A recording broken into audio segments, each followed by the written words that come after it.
नर्मदे हर नर्मदे हर. तर आणखीन एक प्रश्न आहे. गणेश बसवनकर म्हणून आहे, त्यांनी विचारले की आध्यात्मिक जीवन आणि सांसारिक जीवन ह्यांचा मेळ कसा घालावा. तर बंगाली बाबू सांगतील. बंगाली बाबू अब बोलिए. ये संसारी जीवन और आध्यात्मिक जीवन ये तो ऑलरेडी मेल बंधन हो ही चुका है, क्योंकि संसार भी तो क्या बोले बाहर नहीं है कुछ से. संसार में रहते हुए भी इतना सारे लोग आध्यात्मिक जीवन यापन किया है या तो ईश्वर का भी दर्शन कर चुके हैं. फर्क सिर्फ इतना कि आप कैसे ले रहे हो. मान लीजिए आपका संसार में माता पिता है जीवित, तो आपका माता पिता ही तो जीवंत हर गौरी है, तो उसको वैसे ही नज़र से देखो और वैसे ही नज़र से सेवा करो. आपका जो स्त्री है वो बोला जाता है कि मातृशक्ति जो है उसको ज़्यादातर 3 रूप में सेवा किया जाता है, या तो मातृ रूप में, या तो शक्ति रूप मतलब स्त्री रूप, और तीसरा रूप है कन्या रूप. ये तीनों रूप में मतलब सनातन जो मातृशक्ति है उसको सेवा करके प्रसन्न किया जाता है. तो घर में तो आपका ये तीनों ही है. आपका माता है, आपका स्त्री है, आपका संतान है, कन्या है तो बढ़िया है. तो आपको तो अलग अलग सब भी नहीं, एक ही साथ एक ही जगह पे 3 रूप का सेवा करने का मौका मिल रहा है. तो इससे तो और बढ़िया कुछ हो ही नहीं सकता. मैं तो मतलब देखिए, मेरा तो ये बोलने का अधिकार नहीं है, क्योंकि आध्यात्मिक जगत जो है वो मैंने अभी तक देखा नहीं.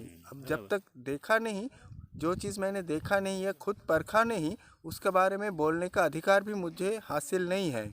लेकिन मेरा जितना अनुभव है कि साधक जीवन में आप तो सिर्फ उसको मैया के रूप में ही देख कर पूजा करते हो, लेकिन संसार में तो आपको 3 ही रूप एक साथ मिल जाते हैं. इसीलिए कोई साधु जो मातृ साधक है वो जितना कर पाते हैं, संसार में तो आपको 3 गुण ज़्यादा फल मिलेगा. एडवांटेज इसको मैया, शक्ति और कन्या रूप में देखो.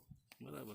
लेकिन हाँ, एक चीज़ है जिसको थोड़ा ये करना पड़ेगा कि मैया और कन्या रूप तो सहज है, लेकिन जब उसको तुम शक्ति रूप में ग्रहण करोगे उधर ही ज़्यादातर गड़बड़ हो जाते हैं.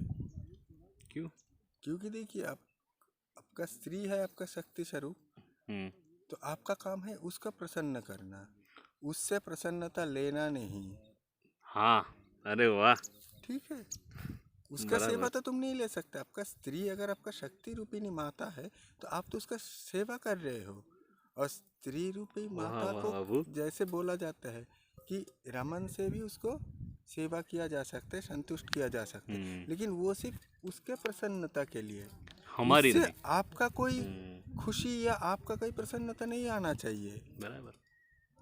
तो यही तो होना. जैसे देखिए कि पुरा काल में भी है कि जितना सारे वेद मंत्र जो ऋषि थे, दृष्टा, वेद मंत्र का दृष्टा जो ऋषि थे, वो ज़्यादातर सभी तो शादी थे, उसका मतलब संसारी थे, उसका पुत्र कन्या भी थे. लेकिन मैंने पूछा नहीं उन किसी से, तो देखा भी नहीं, लेकिन मेरा विचार अनुभव ऐसा ही है कि मान लीजिए कोई ऋषि जो वेद मंत्रों का दृष्टा है, उसका 4 संतान है. इसका मतलब यही है कि उसने उसका शक्ति रूपिणी स्त्री से सिर्फ जिंदगी में 4 ही बार उसका शरीर का मिलन हुआ था, उससे ज़्यादा नहीं. शरीर का मिलन सिर्फ संतान के लिए.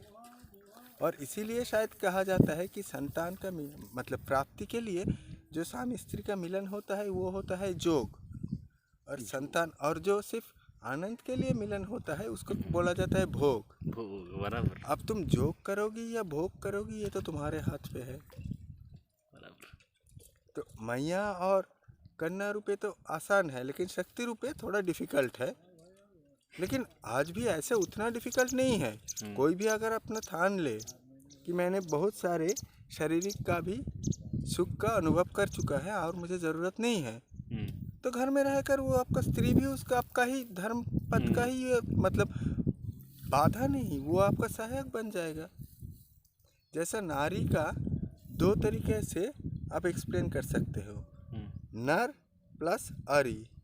नर मतलब मनुष्य या पुरुष, अरी मतलब शत्रु. नर का अरी नारी. क्यों? क्योंकि पुरुष को वो संसार बंधन में खींच लाते हैं. इसीलिए नर प्लस औरी। बराबर लेकिन मैया के क्षेत्र में मैया के गद्दी में बैठकर मैं बोलूँगा ये ठीक नहीं है, ये भूल बराबर है। बराबर। नारी का ऐसे ही होना चाहिए, ना अरी, मतलब हाँ। जो शत्रु नहीं है, ये तुम्हारा धर्म वाह। मार्ग का, ये तुम्हारा सहायक है। बराबर। ठीक है, तुम घर में ही बैठकर संसार में रहकर। और भी एक बात है, देखिए, आप सन्यासी हो के मैया का पूजा करेंगे, अगर 4 या 5 दिन आपका भोजन नहीं मिला तो आपका सारे पूजा पाठ ना सब पूरा मतलब आसमान में स्वर्ग में विलीन हो जाएगा।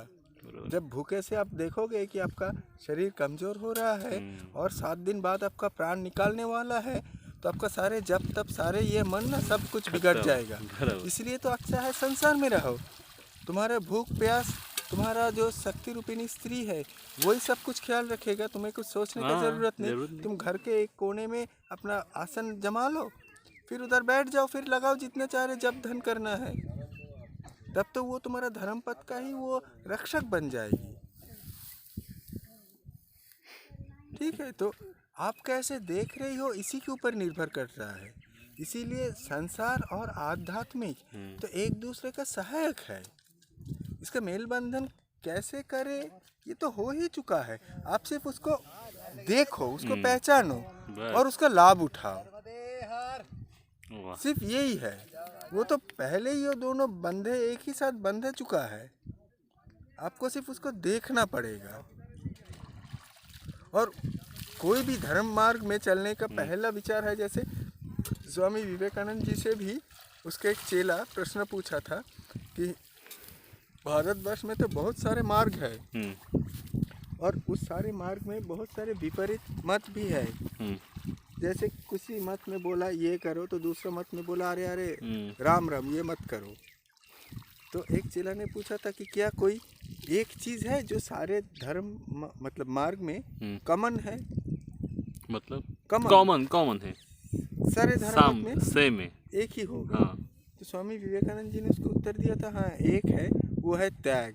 हाँ। कौन किस मार्ग पे है, कौन किस मतलब ये पे है, वो मत देखो, देखो कि वो महात्मा त्यागी है कि नहीं।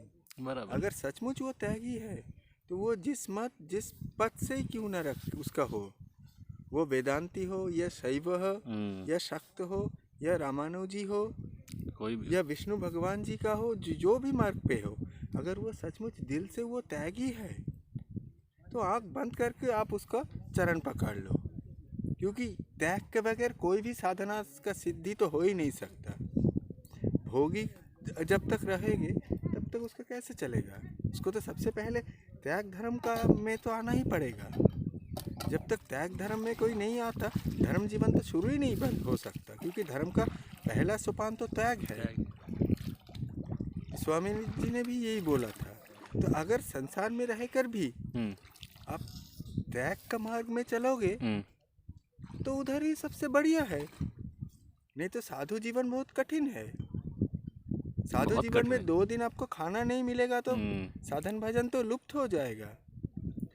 बराबर। क्योंकि देखिए कितने साधु महात्मा है जो उस स्तर पे है कि जिसका भोजन का जरूरत नहीं पड़ता, करोड़ों में शायद एक होगा। लेकिन संसार में रहकर भी कोई शुद्ध मन से करता है तो सुविधा है, उसके इधर उधर दौड़ने लेकिन नहीं वो पड़ेगा। हो सकता है क्या? क्यों नहीं हो सकता, मन के ऊपर ही तो है। तुम अगर संसार में रहकर भी शुद्ध मन से रहोगे, जैसे देखिए हम लोग देखे हैं कि इस नर्मदा तट पे ही छोटे छोटे गांव में, हाँ, छोटे छोटे कुटिया के अंदर संसारी लोग हैं, लेकिन उसका दिल इतना बड़ा है, इतना प्रेम और सेवा के भावना से भरा हुआ है, हाँ, कि क्या वो कमी है क्या? वो भी तो सारे महात्मा जैसे बैठे हैं, संसार में है, लेकिन उसका दिल सेवा से भरा हुआ है। बढ़िया। तो जब तक प्रेम और सेवा के भावना आएगा तो त्याग अपने आप आ जाएगा। तब आपको त्याग के लिए कोई सोच विचार या कोई अलग से कोई भटकने की जरूरत नहीं, चेष्टा करने का जरूरत ही नहीं होगा। चेष्टा प्रचेष्टा कुछ भी करने का जरूरत नहीं। वो सेवा ही आपको त्याग के मार्ग पे आगे आराम से ले बढ़ जाएगा। बढ़िया। बिल्कुल आपके अंदर वो प्रेम और सेवा होना चाहिए, फिर आपको तो मार्ग मिल ही जाएगा। फिर वो प्रेम और सेवा ही आपको आगे लेकर बढ़ जाएगा। इस नर्मदा क्षेत्र में हम तो ऐसे बहुत सारे देखे हैं। चला, मला वाटते झाले, उत्तर आले ऑलमोस्ट. अभी है का कुछ? हाँ? बोलिए बोलिए अभी. इसके ऊपर तो कुछ नहीं है। बढिया बढिया. मला वाटते उत्तर मिळाले. नर्मदे हर, नर्मदे हर, नर्मदे हर. नर्मदे हर महाराज।